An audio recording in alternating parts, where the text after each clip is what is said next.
chegou a ser presente. Nós estamos aqui aproveitando esse momento de inauguração. Meu nome é Carolina, sou psicóloga, trabalho com a clínica, trabalho na clínica. Muito bem.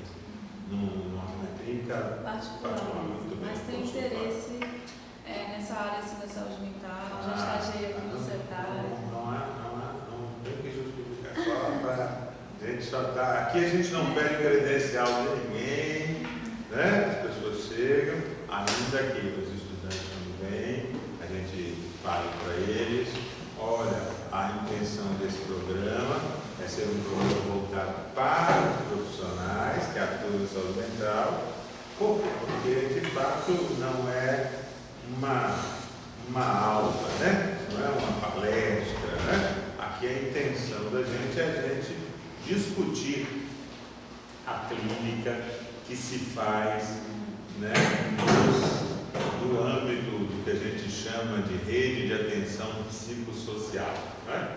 Essa clínica é sempre uma clínica muito desafiadora, é uma clínica que surge com o desafio da substitutividade, né, e da desinstitucionalização. Dois desafios, né? É uma clínica que, com o decorrer do tempo, foi ganhando o adjetivo de ampliada, né? Clínica ampliada. Quando a gente fala clínica ampliada, quando esse adjetivo se associa à ideia de clínica, é porque ele denuncia que existia uma clínica restrita, né? Porque o contrário de ampliado é restrito, né? Então existia uma clínica restrita, né? Existia uma tradição de clínica mental feita até o advento da reforma psiquiátrica, né? E que, após o advento da reforma psiquiátrica, com o compromisso da desinstitucionalização e da substitutividade, esses dois compromissos, desinstitucionalização por quê? Porque é preciso rever o modo institucionalizado de lidar com pessoas que têm transtorno mental. Que modo era esse? Era o modo manicomial, né? Então, uma clínica desinstitucionalizante, ela se faz a partir de uma crítica histórica ao que foi a institucionalização manicomial. E ela tem compromisso de ser uma clínica desinstitucionalizante, que faça a superação daquilo que a clínica institucionalizada, a clínica do cuidado com as pessoas portadoras de transtorno mental, feita nos manicômios, né, tinha produzido até então. Ela é uma clínica substitutiva porque ela assume o compromisso de substituir os modos, as formas de fazer que até então existiam para cuidar das pessoas portadoras de transtorno mental. Substituir as ideias, os pensamentos, né? Substituir os valores, substituir as práticas, né? Então, ela é uma clínica de algum modo, ao mesmo tempo, desinstitucionalizante e uma clínica substitutiva, né? A reforma psiquiátrica só faz sentido nesta perspectiva, né? A reforma psiquiátrica brasileira é uma reforma que nasce na perspectiva movida pelo conceito, né, pela ideia, pela bandeira do antimanicomial, né? Então, como um efeito da proposta antimanicomial, o combate, a luta contra os manicômios, vai gerar um dos segmentos, é um segmento técnico, é um segmento do fazer clínico, né? Nesse segmento, porque antimanicomial é cultura, antimanicomial é arte, antimanicomial é ética, antimanicomial é um modo de compreender a vida, antimanicomial é política, antimanicomial é muito amplo, antimanicomial tem sua expressão no campo jurídico, né, no campo legal. Então, o antimanicomial ele é muito diversificado nas consequências. Eu gosto de frisar sempre que o antimanicomial produz um efeito na cultura. Então, todos os âmbitos da cultura são tocados por essa ideia do antimanicomial. São tocados, são sensibilizados por essa ideia do antimanicomial.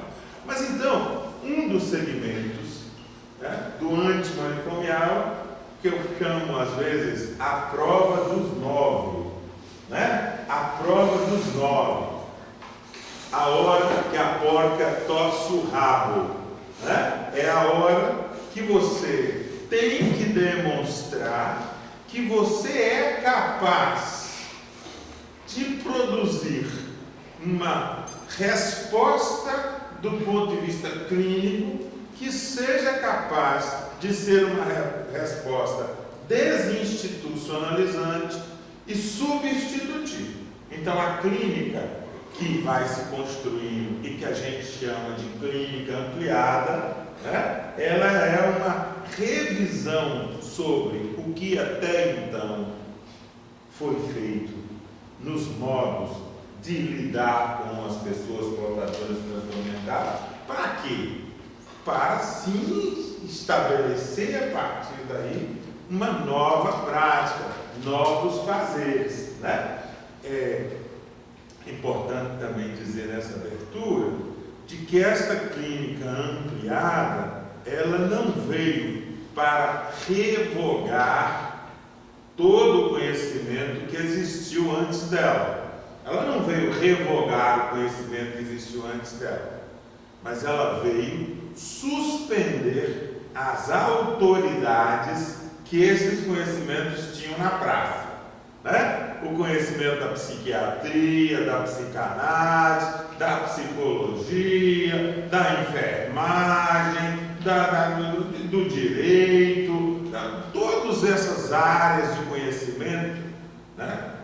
A luta antimanicomial, a perspectiva de construção desta clínica ampliada, ela não nega os conhecimentos que existiram até então, mas ela suspende a autoridade desses conhecimentos. Para quê? Para exercer uma crítica sobre esses conhecimentos.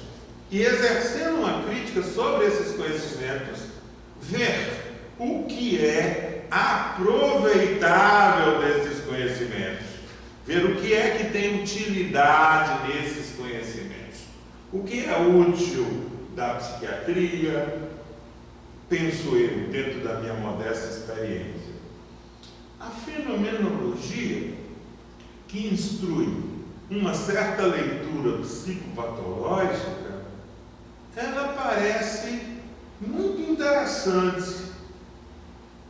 Por quê? Porque ela teve a intenção de produzir uma psicopatologia que dialogasse desde o ponto de vista da ontologia do sujeito, da experiência, né? Dos modos de sentir. Então, essa fenomenologia até que pode ser legal, pode dar umas ideias boas para a gente, né? Então, estou dando esse exemplo. Estamos falando, alguns encontros nossos, estamos tematizando a questão do vínculo, né? De uma expressão importante, que é a temática do vínculo. Sem dúvida nenhuma, a psicanálise tem um papel importante ao colaborar com essa clínica ampliada, porque a psicanálise formulou o conceito de transferência. Então, o conceito de transferência, digamos assim, ampliando esse conceito, agregando, revendo criticamente esse conceito pode ser muito útil para a gente pensar a questão do vínculo. Então, não se trata de negar os conhecimentos que precederam, mas se trata de suspender a autoridade. Isso é muito importante, né? Suspender a autoridade significa que área de conhecimento nenhum vai poder funcionar com base na carteirada, tá? Por quê? Não, ninguém vai. Não, mas eu sou psiquiatra. E daí, desenrola a sua psiquiatria para a gente ver o que é da sua psiquiatria que é boa e o que é da sua psiquiatria que só serve para produzir hospício, mais do mesmo. E a gente já produziu, esse filme nós já vimos. Produzir hospício é muito fácil. Produzir formas de trancar as pessoas, produzir formas de segregar as pessoas, produzir formas de invalidar as pessoas, isso não serve para nós. Então, a psiquiatria que venha tentar devolver esses costumes, esses pensamentos, esses valores, essas ideias e reintroduzir essas ideias como ideias válidas no campo da clínica ampliada, a gente vai dar risada, a gente vai barrar, a gente vai dizer, não topamos, isso aí não serve para nós, né? Então, não se trata de abolir a importância do conhecimento sistematizado, do conhecimento teórico, do conhecimento técnico sistematizado, mas se trata, vou insistir nessa expressão, de questionar, arguir, né? Suspeitar da sua autoridade em nome de uma interpretação, uma reinterpretação crítica desses conhecimentos para ver o que passa no crivo, né? Que crivo? O crivo da desinstitucionalização e da substitutividade. Certo? Então, então essa bobagem que a gente fica nesse corporativismo infrutífero e cansado, estéril, né? Esse corporativismo, os psicólogos, os enfermeiros, as assistentes sociais, os terapeutas ocupacionais, os psiquiatras, ao meu lugar, a minha prática, o meu modo, nós, os terapeutas ocupacionais, nós, os psicólogos, nós nada. Não tem essa história de ter nós, não. Isso é corporativismo, isso não vai levar à evolução do trabalho na perspectiva da clínica ampliada, na perspectiva aberta. Eu costumo dizer que o Emerson Henrique, que é uma pessoa que eu gosto muito, fez uma contribuição importante, uma reflexão. Vocês podem dar um Google em Emerson Henrique e vão encontrar lá a noção de núcleo e de campo.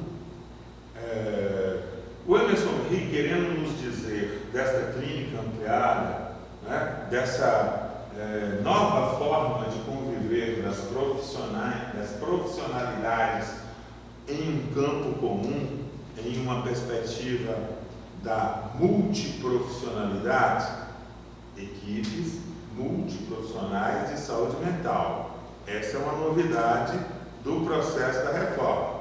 Até então, era equipe monoprofissionais, quer dizer assim, ou biprofissionais, psiquiatras, enfermeiros no hospício, tá certo? Monoprofissionais, se os psiquiatras mandam, os enfermeiros obedecem dentro do hospício, né? Sujeição da enfermagem à psiquiatria dentro do hospício. Aí, a reforma psiquiátrica introduz a ideia da multiprofissionalidade, equipe multiprofissional de saúde mental. Então, convoca psicólogos, médicos, psiquiatras, assistentes sociais, terapeutas ocupacionais.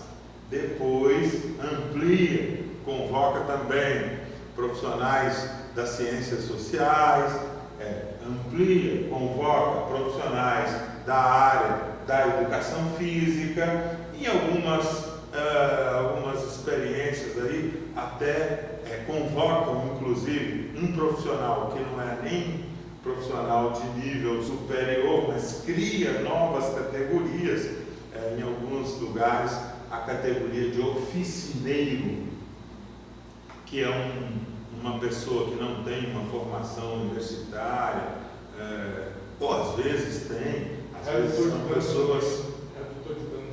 É redutor de danos, mas redutor de danos ela já vem, viu, Sérgio, de uma segunda geração. Eu estou dizendo assim, nesse momento você tem razão, a reforma psiquiátrica convoca também os redutores de dano como essas novas categorias.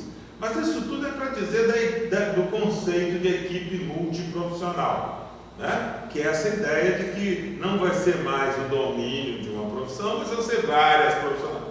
Qual a ideia da equipe multiprofissional? É que nós vamos ter múltiplos saberes concorrendo para este fazer. O problema da ideia da multiprofissionalidade é de que aqueles que já conquistaram o seu lugar, né, no time, como é que fala? Titular, né? Por exemplo, médico, psicólogo, enfermeira, assistente social, terapeuta ocupacional, time titular, reservas, né? Podem ter ou podem não ter, eventuais, né? Então, aí temos educação física, cientistas sociais, qual? Pedagogos, professores de educação artística, ou pessoas com formação na área de educação artística, musicoterapeutas, quer dizer, nós temos essa equipe. Terapeutas ocupacionais, não, veja, esses todos eu já falei, terapeutas ocupacionais são os profissionais que fazem parte da equipe titular. Os antropólogos são cientistas sociais, fazem parte dessa equipe que eu estou dizendo.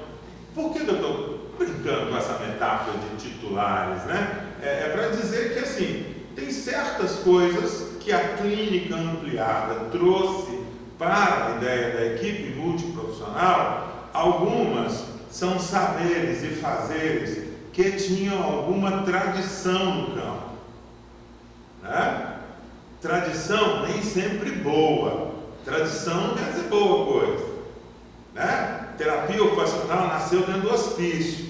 A ideia de que a loucura sai pelo suor. Se eu puser as pessoas para trabalhar, o suor vai sair, a loucura vai sair na hora que ele suar, estiver trabalhando, né? Estou brincando, mas era uma ideia de que trabalhar faz bem para a gente doido deixar de ser doido, né? Essas não são boas tradições necessariamente, não são boas tradições.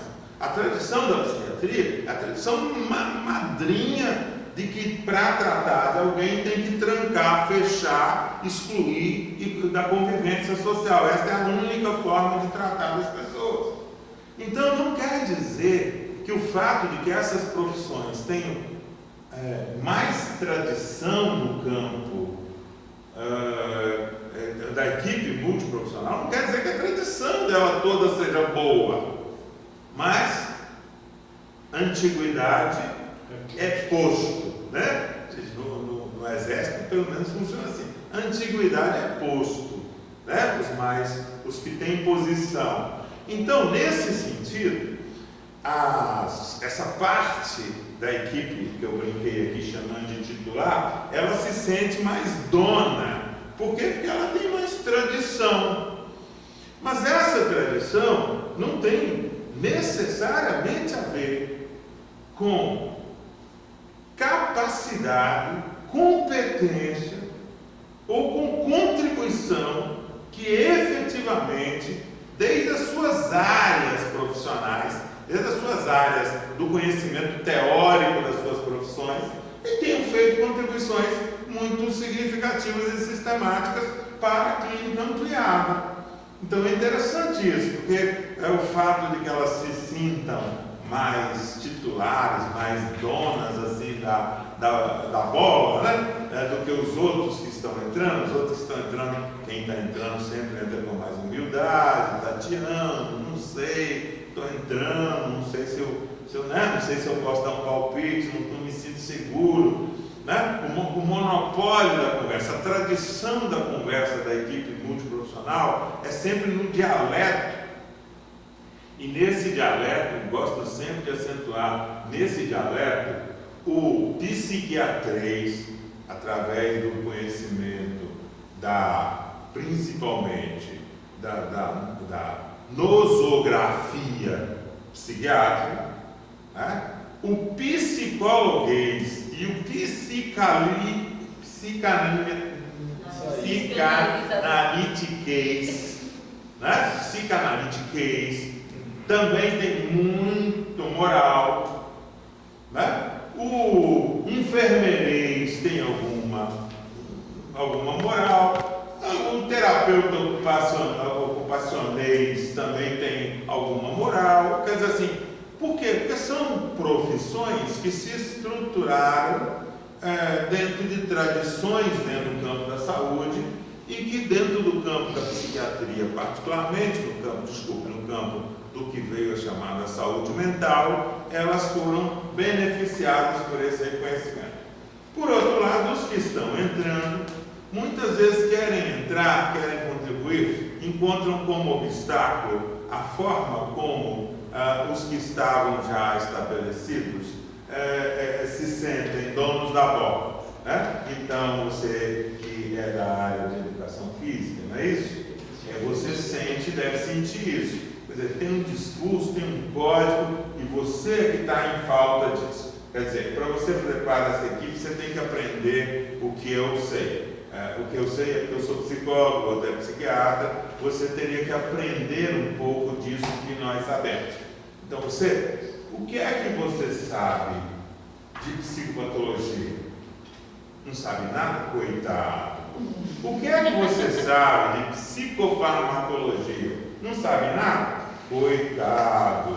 O que é que você sabe de psicoterapia? Não sabe nada? Coitado. Por outro lado, o psiquiatra também vai dizer assim: o que é que você sabe de psicofarmacologia? Não sabe nada. Não sabe nada. Nenhum de vocês sabe nada sobre isso. Quem sabe sou eu. Alguém pode até dizer, eu sei, mas quem assina, quem dá a receita, quem prescreve sou eu. Então eu estou querendo dizer que também nós temos que pensar que esse conhecimento,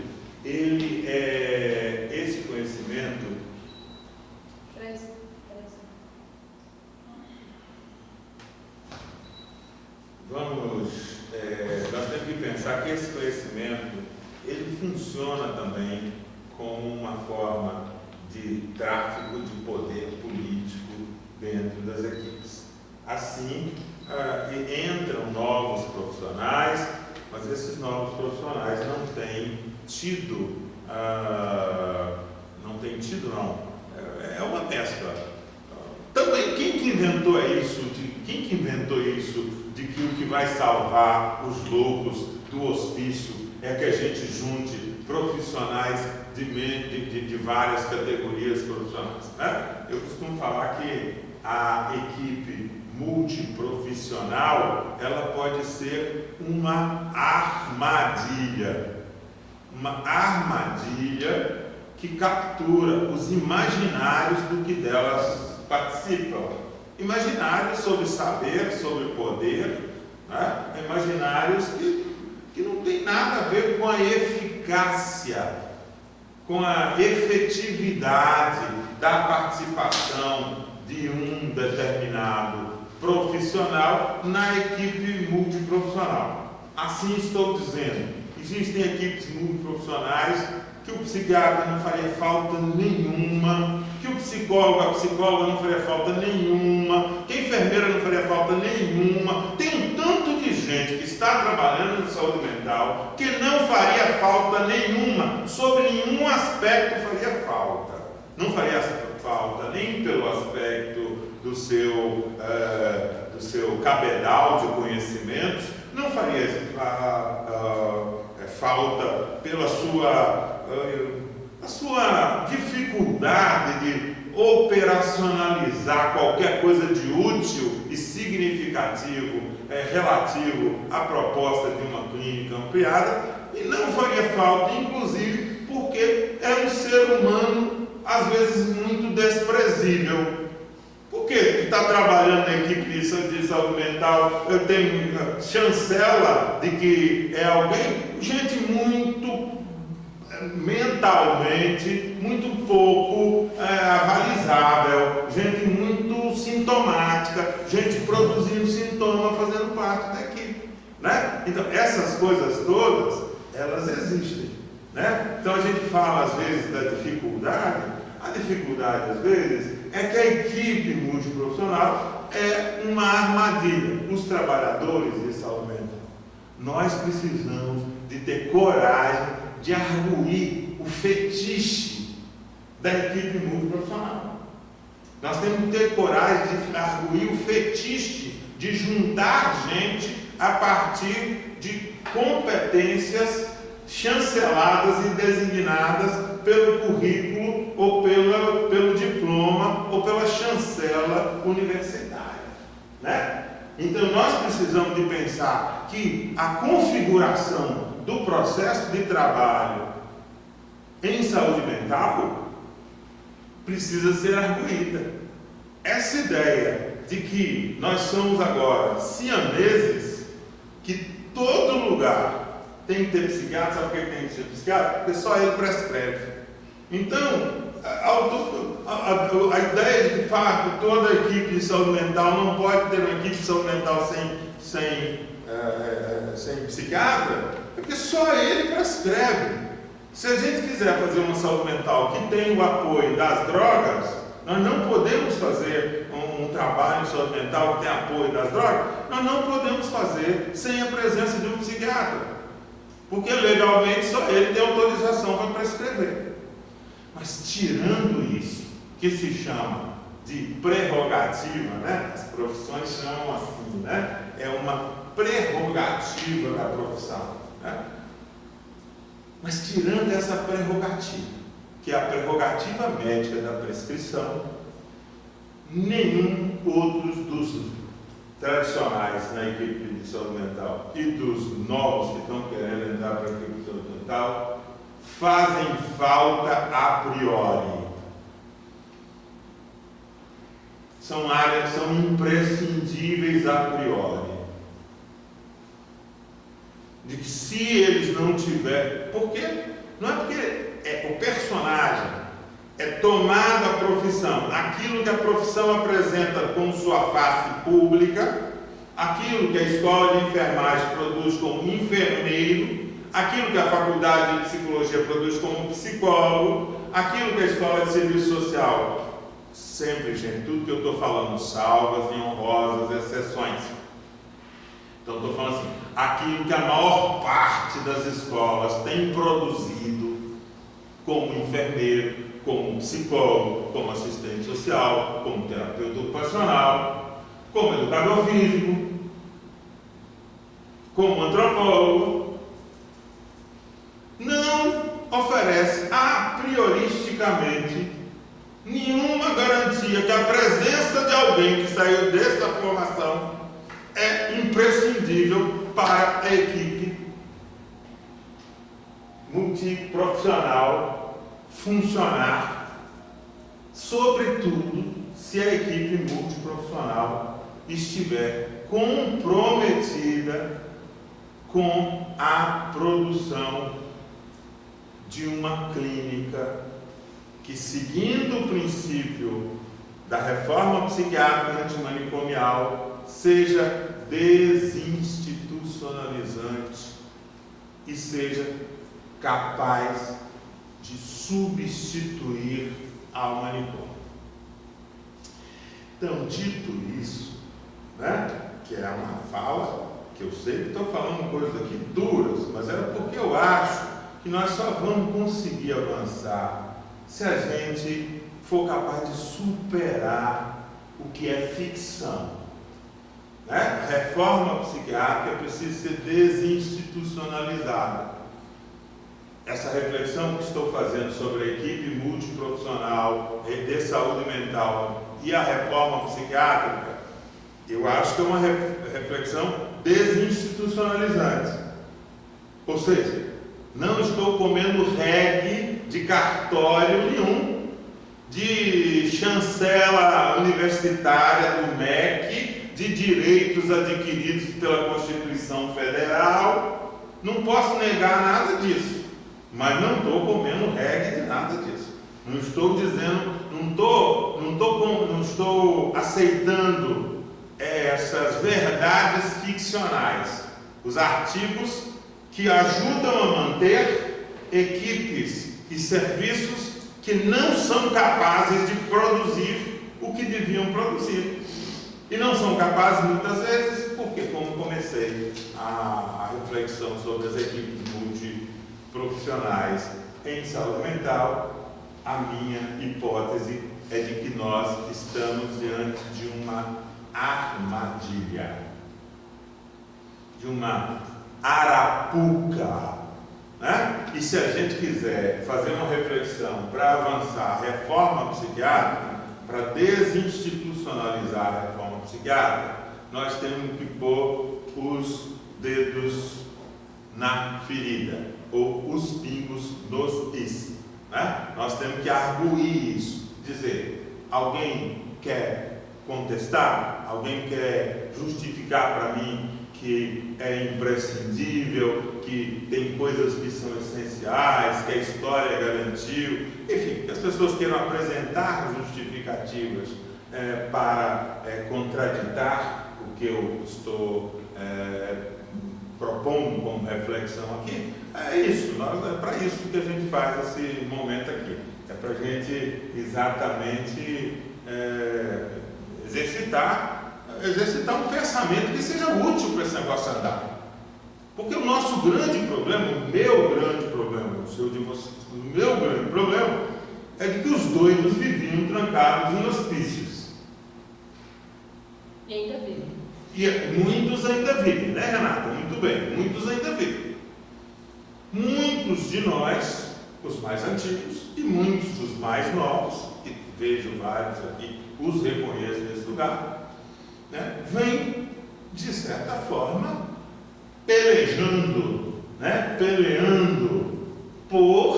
pugnando por uma transformação destas relações, onde as pessoas que sofrem mentalmente têm como resposta a internação manicomial, a internação hospitalar, a internação. Muitos de nós, desde os mais antigos aos mais novos, estamos fazendo uma reflexão. Então vejam só. Inclusive as mais disfarçadas nas comunidades terapêuticas. Né? Exato. Então, há sofisticadas formas de recriação da velha masmorra, do velho hospício, do velho asilo mental, do velho manicômio, aos modernos, né, as modernas enfermarias psiquiátricas, né? E aqui é bom que a gente está falando do professor aposentado da UFA, né? E nós temos um belo caso disso, que é a 3B. A grande mudança qual foi? Era 3A e passou para 3B, né? Na história dela, ela era um pequeno manicômio, um pequeno manicômio aqui dentro do Hospital das Clínicas, um lugar onde se pratica uma péssima assistência psiquiátrica, uma deplorável assistência psiquiátrica. Eletroconvulsoterapia. Ô Sérgio, eu diria para você que o eletroconvulsoterapia produzido num espaço que comporta a discussão da eletroconvulsoterapia, tá certo? Ainda poderia ser objeto da nossa disputa. Mas não, criticamente pratica-se a eletroconvulsoterapia. É na afirmação, na crença absoluta de que é a tecnologia por excelência para fazer o cuidado das pessoas que sofrem mentalmente. Né? O mal que faz treinar um futuro psiquiatra desta forma é muito maior do que apenas o bem, digamos, dele aprender bem uma técnica. Que se aprenda bem, que se aprenda sobre todos os cuidados, né, para evitar que uma sessão de eletrochoque seja mais nociva do que ela já é. Né? Isso já é um mal, né? Dentro do mal, um mal menor. Né? Mas não, é de você banalizar a ideia de que tudo que as pessoas não têm de habilidades para o desenvolvimento de uma intervenção clínica, elas concentram, né? Nós estamos falando da eletroconvulsoterapia, mas poderíamos falar nas prescrições, né? Nas prescrições, como já encontrei, prescrições de 10 anos de carbonato de lítio sem um exame para dosagem de lítio no sangue. E aí a gente tem depois uma curiosa relação, não posso dizer demonstrada, não fui fazer esse estudo, fica essa sugestão para alguns de vocês mais modernos aí, né? Entre a idade de óbito dos nossos usuários dos serviços de saúde mental. Uma investigação sobre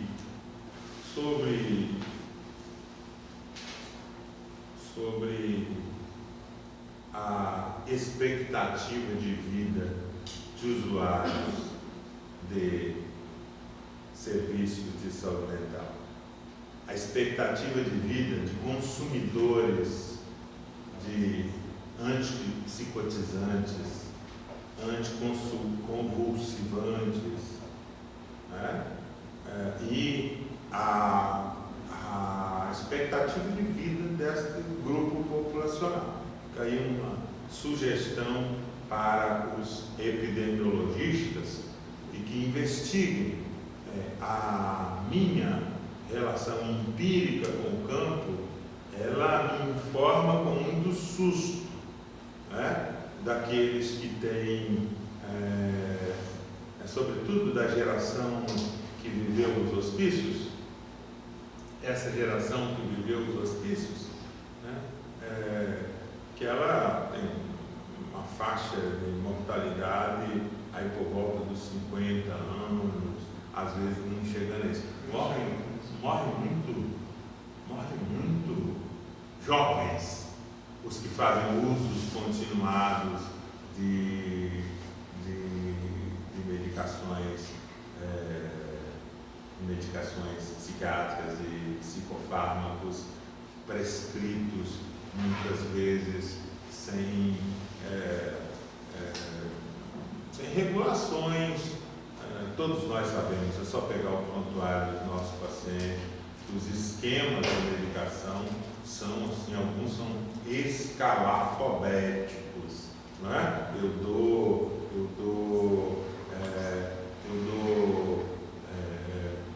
uma dosagem de Aldol Depot e dou mais o Aldol.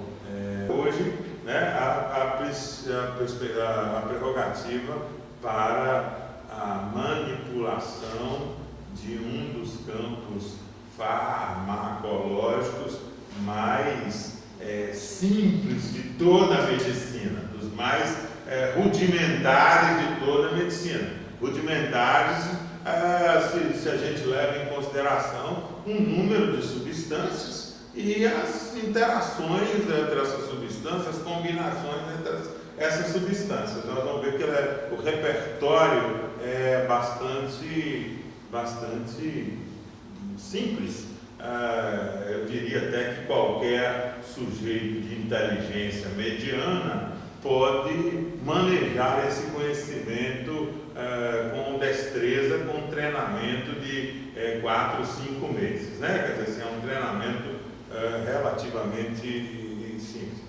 Então, quer dizer, os poderes que estão associados, eles não têm correlação com a eficácia ou com a contribuição, com a qualidade da contribuição que essas diversas profissões podem oferecer. Marcos, Vou falar da psicologia? Sim.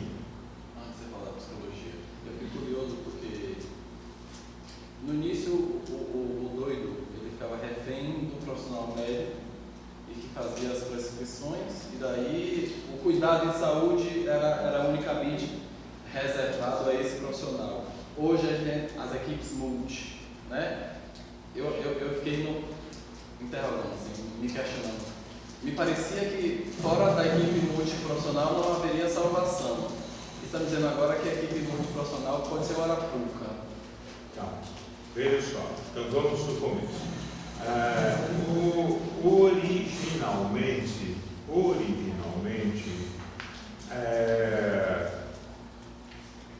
a psiquiatria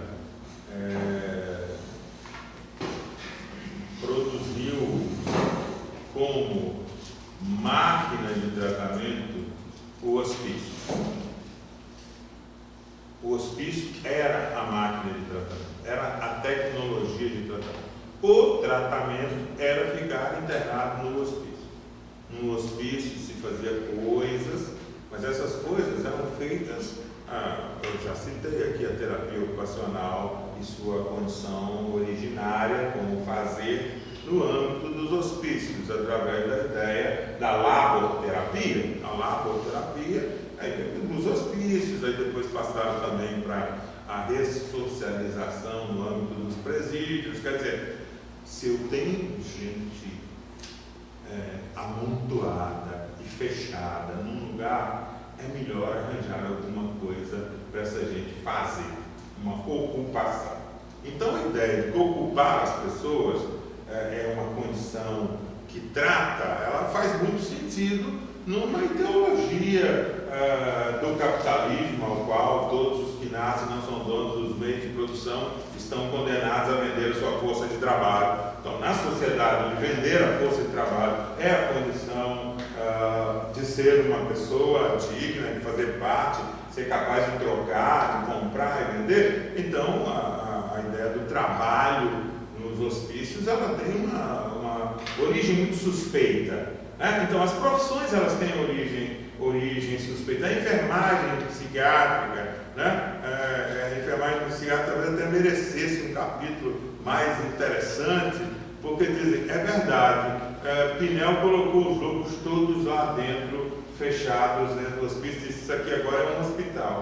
É o secretário do Pinel, que agora me fugiu o nome, é o secretário não, é o enfermeiro, um auxiliar de Pinel, que é o proto-enfermeiro, que trabalhava com o Pinel, é o que fazia os arranjos e que tinha sacações, porque ele é que estava no cotidiano. Quer dizer, o Pinel teve os louros de dizer várias coisas, filosofar sobre aquela máquina que ele estava engendrando, que é a máquina de tratar, mas que supostamente o enfermeiro, o personagem que sucedâneo, ou melhor, não é sucedâneo, é o que veio, o proto-enfermeiro psiquiátrico, teria sido o formulador dos arranjos, do conhecimento empírico, que era quem efetivamente passa o dia, até como até hoje, passa o dia, passa a noite, passava o dia à noite dentro do hospício com os doidos. Quem de fato tem contato com o doido é o pessoal de enfermagem, que lidava com ele com a igualdade. Então, você tem aí um momento em que a máquina de tratar é o próprio manicômio. Isso só vai ser revertido, começar a ser revertido, Alan, no fim dos anos 50, no pós-guerra, portanto, com o advento, no fim dos anos 50, não, no início dos anos 50, com o advento das primeiras tecnologias que efetivamente, sem saber muito como, são capazes de produzir alteração no quadro da doença. Tá certo? Porque tudo que se fazia, a balneoterapia, né?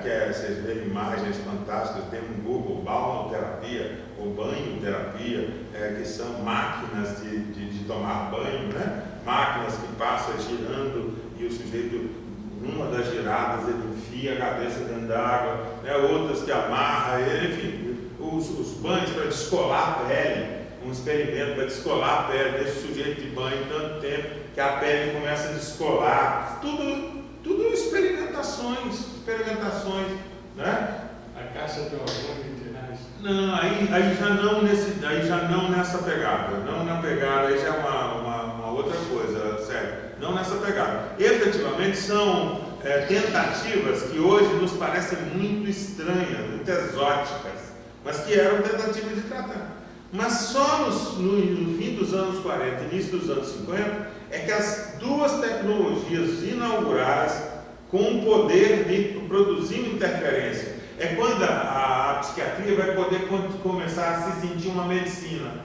Quando ela não depende do hospício como máquina de tratar, para ela se afirmar, para ela poder se emancipar, entendeu? Para ela poder se descolar do hospital como lugar e cair, por exemplo, a ideia da psiquiatria liberal, né? E essas duas tecnologias foram a convulsoterapia, certo? A convulsoterapia, a ideia de que originalmente o choque insulínico, né, teria o poder de produzir um tipo de convulsão no sujeito, e esta convulsão, né, no resgate do sujeito dessa convulsão, ele apresentaria alterações comportamentais remissivas, sintomáticas, que seriam interessantes. O último computador. Exato, você tem aí uma coisa que produz uma situação diferenciada. A outra tecnologia mais específica é a eletroconvulsoterapia, né? Que vai ser das convulsoterapias, da insulinoterapia, a convulsoterapia, a eletroconvulsoterapia, que seria o top de line, top de linha da convulsoterapia. Numa outra ponta, numa outra investigação, numa outra pesquisa, nós vamos ter o advento das primeiras drogas antipsicotizantes, entre as quais o nosso Aldol figura como campeão tão antigo, tão pioneiro, como uma das que foram de segunda geração, que foram desenvolvidas logo ali no início desta ideia de que existem drogas que são capazes de produzir um efeito neurológico, que é capaz de produzir alguma forma de remissão sintomática, né? Então, só nesse momento é que nós vamos ter a ideia do psiquiatra liberal. Um cara que pode sair do hospício e que ainda assim ele continua tratando doidos.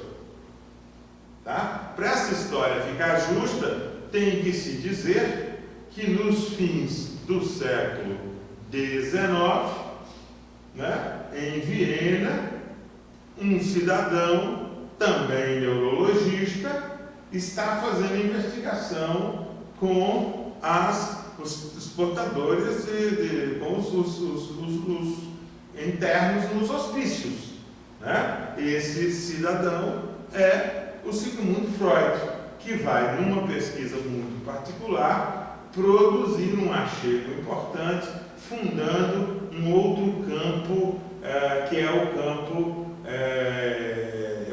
da psicanálise, e que vai ser, digamos, patrona de uma outra tradição de cuidado.